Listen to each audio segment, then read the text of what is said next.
السلام عليكم ورحمة الله وبركاته. اليوم إن شاء الله باش نعملوا مع بعضنا مسفوف على طريقتي، إن شاء الله تجربوه، إن شاء الله يعجبكم يا ربي. قبل كل شيء تنسوش اللايك والاشتراك، واللي يتبع فينا جديد يشترك معنا، وإن شاء الله تتبعوني ويعجبكم وصفاتي.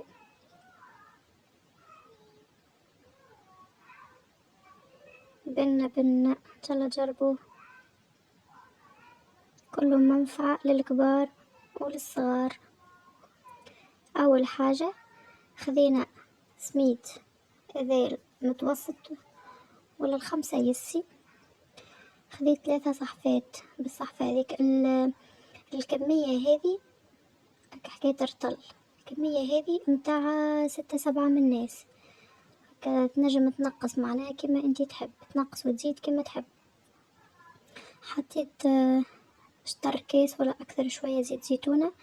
يلزم السميد هذاك يتبل باهي، شو خليت فيه شوية، حكيت أقل من شطر شوي، يتبل باهي السميد بالزيت.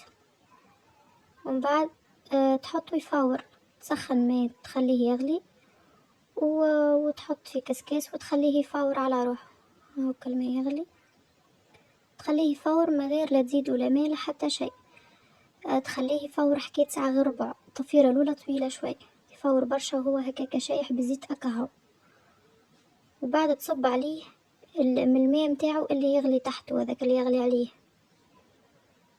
تصب عليه كمية باهية راه، وما تخافش منه لا يكعبر لا يعمل حتى شيء، خاطره معمول بالزيت. يجي كل كعبة من بعد وحدها، فاركة وحدها، قدرة ربي ما يجراله حتى شيء.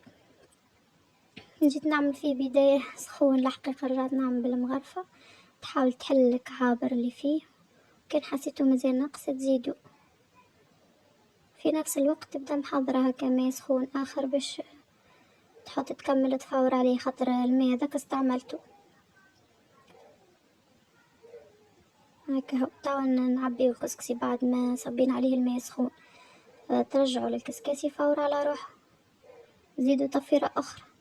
تو تشوفوا قداش من طفيرة اش نعملوله، ماهوش زوز كيما العادة. هاكا حطيناه يفور على روحه. وهذه الثانية نعملو هكاكا نقطة هكا صغيرة في الوسط باش فيسع يفور. نرجعو نفس الحكاية نعملوله كيما عملنالو أول مرة، تحطو في الصينية متاعك وتصب عليه من الماء متاعو هذاك السخون اللي كان يفور عليه، وتحاول تحل الكعابر هذوكم بالباهي. وراهو نرجع نقول راهو كي تحسوا معناها صبيت له برشا راهو يشرب وبعد يجي كل كعبة مسيبة وحدها، ما تخافش منه، قدرة ربي يجيك مريكل. وغادي تفكرت ما حطيتلوش كعبات عود، ونورمالمون راهو من الأول قلت برا ما يضرش حتى نسيت ما حطيتلوش. يعطي ريحة محلاها في الكسكسي في المسفوف يعني. ترجع تحطه مرة أخرى يفور على روح، تعبيه وتحط. نعملوا نفس الفازة هذيك، كل حفرة هكا شوية في الكسكاس باش يعاونوا على الطفير باش يفور فيسع. طفيرة ثانية كفور وجبناه مرة أخرى. الطفيرة الأولى ساعة غير ربع، ومن بعد تعملوا حكاية ربع ساعة وتهبط ربع ساعة، معناها تكفيه على الآخر. هذه الطفيرة الثالثة نورمالمون، هذه الثالثة معناها هذه ثالث مرة توا نزيدو الماء هكاك، ديما من الماء متاعو السخون هذاك اللي يغلي، تحركوا بالباهي باش يشرب بالباهي، يعني مش شيرة تشرب وشيرة لا، تحركوا بالباهي وترجعوا يفور.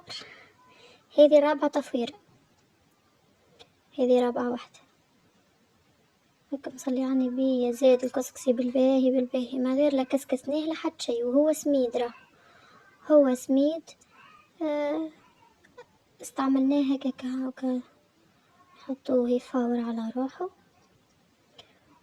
وهذيك اخر طفيرة توا جبنا شوية وجلجلين وشوية لوز، عرجتهم وباش نرحيهم نهروشهم مش هاتا مرحيين بالباهي. من بعد زدت الحقيقة الكمية حسيتها شوية بارابور الكسكسي، زدت شوية الحقيقة. نقولوا احنا صحفة مليانة، وحط انتي وشنو عندك، راه الفواكه جافة انتي وشنو عندك. توا باهي نحطوا السكر حسب الذوق، تحطوا الذوق يعني تشوف روحك. هاكا حطيتو باش نجرب نذوق صافاش تعجبني الحلاوة باهية مقبولة. مانيش نكملها الكل الصحفة، استعملت 3 صحفات سميد، حطيت عليهم يمكن نصف صحفة ولا أقل شوية سكر. هاكا خليت فيه أقل من المشطر. هكا من بعد ما زدناه السكر تحطه على جنب، وتوا ناخدو كعبة الرمان ونقشروهم ونحضروه.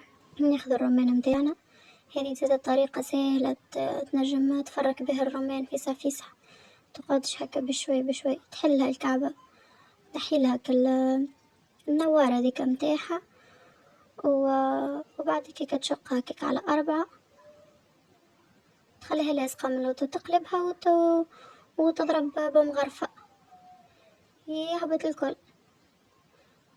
طريقة سريعة وتكمل بها فيسع ما تاخوش برشا وقت يعني. تكمل الكمية الكل بنفس الطريقة،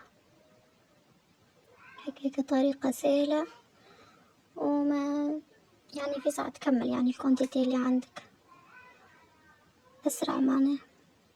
كاو بنفس الطريقة تاخد شنو حاجتك،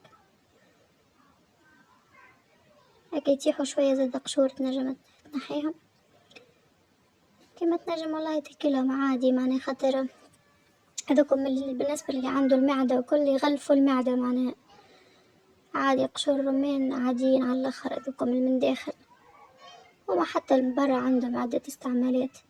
باهي كملت الكونتيتي متاعي، زدت خديت شوية دقلة قصيتها جويدة، ودقلة قصيتها في زوز، وخديت شوية زبيب، وهذه اللوز والجلجلين اللي رحيتهم هروشتهم معناه. وكهو هذوما باش نعملو بيها. نسيت هوني ما عملتش الشامية، ما وريتش الشامية، حتى الشامية استعملت شامية.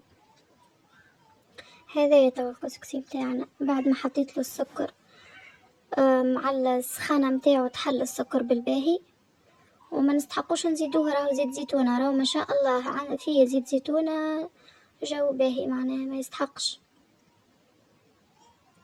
شو كل كعبة واحدة ما شاء الله. معرفش كان يظهر التصوير ظلمه شوية، ما راهو فارك على الاخر بالرغم صبيت له الماء بالباهي معناها تحسوا اللي هو باش يشد في بعضه، ولا مادام فيه زيت متخافش منه معناه خاص راسي. اهو كماش واضح ولا حاولت نوري الماكسيموم انه كل كعبة وحدها. و توا ناخد كونتيتي من الرمان نحطها، والكونتيتي الاخرى باش نزين بها من بعد. تخلطو تحط تقدم في الصحونة اللي تحب، وتحط جلجلين وتحط من اللوز متاعك انتي والفاكهة شنو عندك شنو تحب تستعمل يعني مش هذاك. اما هو الحقيقة اللوز والجلجلين روعة في المسفوف. تاخذ الصحن اللي باش تحط فيه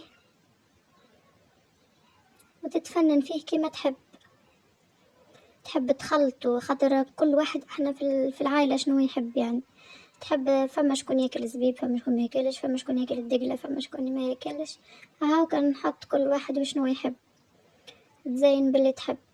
هذاك علاش ما نخلطهمش الكل، تنجم تزيد الدقلة والزبيب في وسط الكسكسي الكل. اما لا فما شكون ما ياكليش نولي نعمل حسب الذوق وكها، حسب كل واحد شنو ياكل كهو. تاخد تحط من المسفوف متاعك وتزين من كل شيء تحط شوية انتي وشنو تحب تاكل.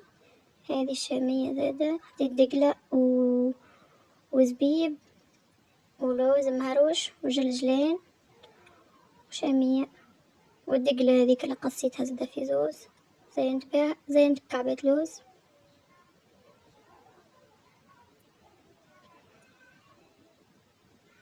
هو تو تفكرت ما زينش بالرمان. هذا زينت بالرمان. حسيت كل شي يحكي وحده الحقيقة. نود كلن شهيك، والله جربوها على طريقتي بقدرة ربي يعجبكم على الآخر وما تندموش. هاكا من قرب من قريب شي يعمل الكيف والله. توا اللحظة الحاسمة دي ما نسميها. شي كبير الحقيقة. وهكا نكون كملنا الفيديو، إن شاء الله يعجبكم يا ربي، وإن شاء الله تجربوها. إلى اللقاء.